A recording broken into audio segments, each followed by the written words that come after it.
Hello, ladies and gents. We're studying Confidence and Crisis, edited by Donna Loftus. The module A225 Block 2. On influence you today, young teenage, mature teenage, young adults, mature adults, OAPs. You want to better your surroundings. You want to better your diversity. And broaden your horizon. Get into academics. We reference our reading. As we know, it's a university book published in 2017, one in Unit 13, Cities, Disease and Health. Unit 13.1, the Victorian City, Prosperity, Danger, Disease. Urbanisation, the movement of people from the countryside into towns, usually in pursuit of work, was not a phenomenon in the 19th century. Towns and cities, especially London, had grown substantially in the 17th and 18th centuries. However, as you discovered in this unit, the Industrial Revolution, Unit 2 in Block 1, the rate of growth and the number of towns that grew into major centres. Accelerated in the 19th century, London was by far the largest city in Britain. It had just under a million inhabitants in 1801 by 1861. This had gone more than trebled into over 3 million. However, rapid growth in other centres, especially in 1820s, 1830s, meant that there were a great number of cities with around 500,000 inhabitants by the end of the century. The population of Glasgow was approximately 77,000 in 1801, but had more than quadrupled to 400,000 by 1861. Manchester was slightly larger in 1801, with around 100,000 people, and by 1861 the number had grown to over 350,000. Some smaller towns grew even more rapidly. The fastest growing town were seaside resorts, ports and county towns, which acted as centres for administration, and legal and commercial activities also expanded at this time. It is often stated that Britain moved from being a predominantly rural to an urban society in the mid 19th century, with the majority of the population living in towns and cities from 1851 onwards.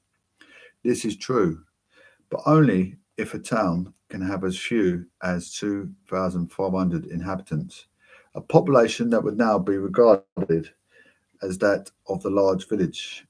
It might be more accurate to say that Britain was urbanised by 1871, when over 50% of the population lived in towns of over 10,000 people, gone 2004, of course. Many more people visited towns and cities, and so experienced something to the city life.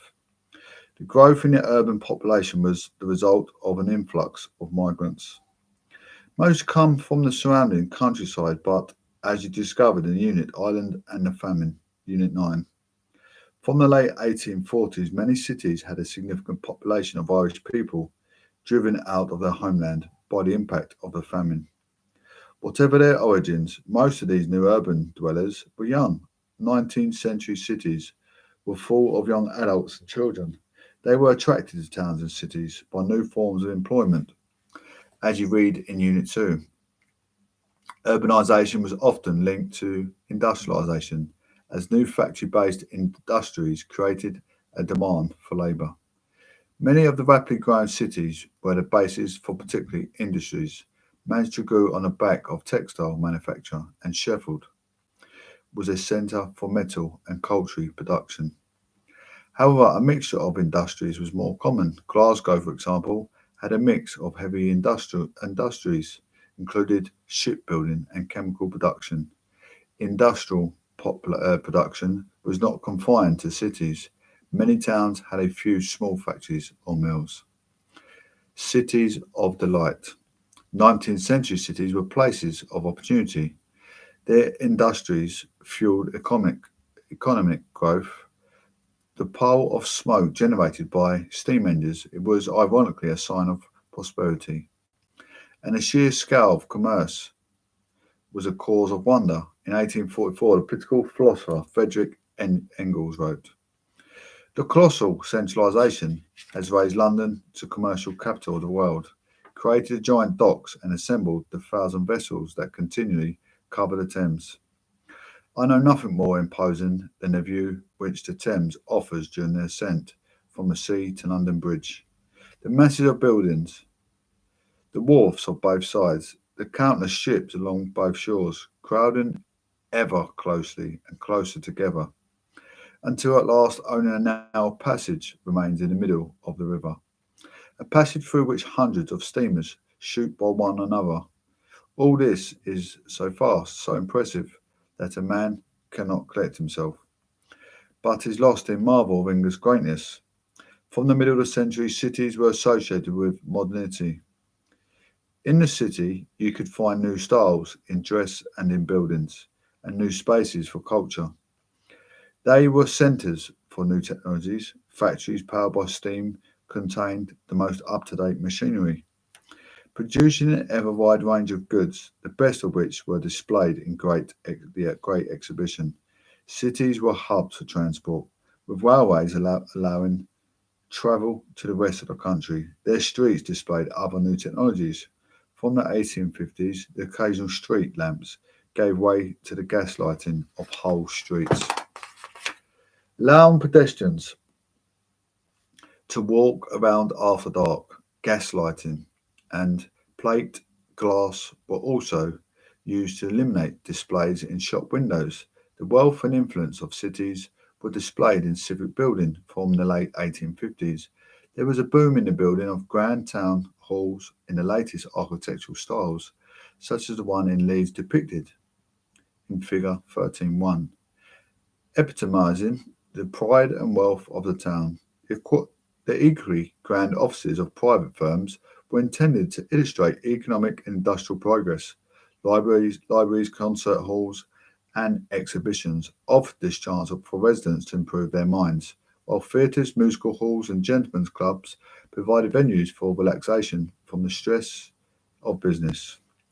Not everyone approved of their cityscapes. A Gazzetta, a guide for travellers published in the early 1870s, defended Liverpool's new buildings against such criticism. Fault has been found with the ornamental architecture of Liverpool, that is, too pretentious, too grandiose, too destitute of a blending of utility with ornament. But this is simply a matter of taste. And what one man, in respect to it, regards as a blemish, another regards as an excellence. Even the merchant offices, as well as the buildings of less or more public kind. For example, the elegant and lofty piles of offices along with both sides of Fenwick Street, and their groups side by side, erected in 1865 to 6 at the counter of Tiffbarn Street, vie with one another, and compare victoriously with the best buildings of the same class anywhere in the world, in at once variety, ornature, and splendour. While the grand buildings of the city were often for the exclusive use of middle and upper class residents, all classes used the streets as venues for entertainment, as well as attractions of window shopping and simply strolling.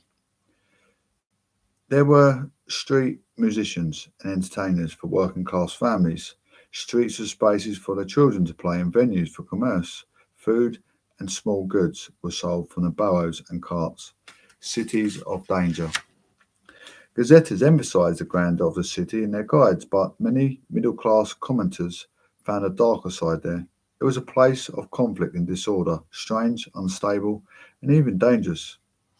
The fears of the city were expressed in descriptions of urban poverty in newspapers and pamphlets intended to shock and inform their middle class relationship. They began to associate the city with slums, overcrowded and squalid places in the city where poor converged. In the excise, a medical gentleman, low life in Victorian Edinburgh, in the extract 1850 and reading 13.2, George Ball, Blackfriars Wynd, analysed 1850, located at the end of the unit. There were extracts taken from the writer's slums in Edinburgh in 1850. Very similar descriptions of other cities were published around the same time. A medical gentleman was anonymous medical practitioner. We're going to look at how the slums of dwellers presented in these extracts. What is their relationship to the middle classes? In this extract, the slum dwellers are depicted as people to be pitied by their social betters. They are ignorant, short of food, and addicted to alcohol. Live in dirty and dilapidated houses, are uneducated, and have no knowledge of religion. They are forced to beg or steal, although the cinder woman makes money by selling paper and prostitutes work by selling sex. The poor are presented as a very different from the middle classes. In some ways, they are not even human. The extracts portray the poor behaving like animals or living in the sort of conditions that animals would experience. The poor are criminals, with the wealthy classes their victims, and are therefore to be feared. The middle classes know little of the poor or their lives, and yet they live in close proximity to them. The life of the poorest was believed to make them different from the respectable residents of the city. Living in slum conditions, blunted by physical senses, the poor could no longer detect the terrible smell of the filthy conditions and preferred the darkness of unlit, broken down housing to the light and air of respectable dwellings. This sort of life also damaged their moral sensibilities. Slum dwellers lost their sense of respectability and any desire to find honest work, and therefore turned to crime as a way of life. Hamlin, 1998. The prostitutes, thieves, drunkards, and beggars were therefore a product of the slum and the city. In the minds of middle class commentators, they formed a separate class of people. Gillinger Simmons, 1809 to 1860, a barrister with an interest in crime and its remedies, declared in 1849. Every country has its dangerous class. It consists not only of criminals, paupers, and persons whose conduct is obnoxious to the interests of society, but of that proximate body of people who are within reach of its contagion and continues to swell its number. The magnitude of the dangerous class in England probably exceeds that of any European nation and is largely increasing. The middle and upper classes feared slum dwellers as criminals, and slums a source of disease, as graphically described by Charles Dickens in The Bleak House of 1852. But the fictional London slum called Tom All Alone's has his revenge, even the winds as his messengers, and they serve him in these hours of darkness. There is not a drop of Tom's corrupted blood, but propagates infection and contagion somewhere. It shall pollute this very night the choice stream in which chemists, on analysing, would find the genuine nobility of a Norman house, and his grace shall not be able to say nay to the infamous alliance. There is not an atom of Tom's slime, not a cubic inch of pestilential gas of which he lives, not one obscenity or degradation about him, not an ignorance, not a wickedness, not a brutality of his committing, but shall work its retribution through every order of society, up to the proudest of the proud, and to the highest of the high. Verily, what with tainting, plundering, and spoiling, Tom has his revenge.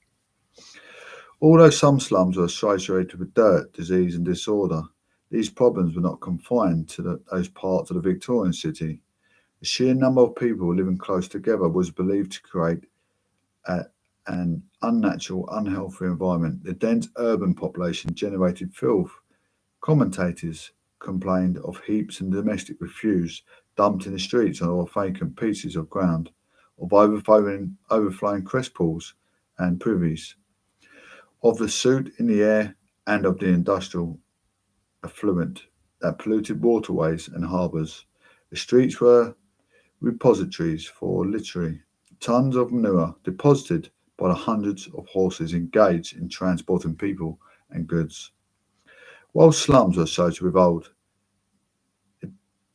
dilapidated houses, even new homes were overcrowded. The expanding populations were crammed into densely packed rows of back-to-back housing, which still characterised cities in northern England. Or the tenants found in Scotland.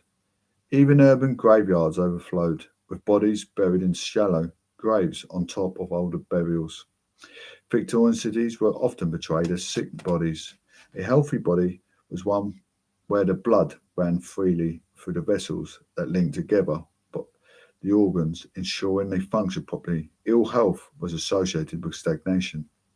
In the overcrowded dead ends of a city, in the cramped, narrow streets, the air becomes stagnant, full of impurities thrown off by residents by smoke and other pollutants. City rivers and streams become choked with filth. Even the traffic in the streets stagnated. The streets of London are choked by their ordinary traffic, and the life blood of huge giant is compelled to run through veins and arteries that have never expanded since the days and dimensions of its infancy. What wonder is it that the circulation is an unhealthy one, that the quantity carried to each part of the frame is sufficient for the demands of its bulk and strength. I'm going to leave that there.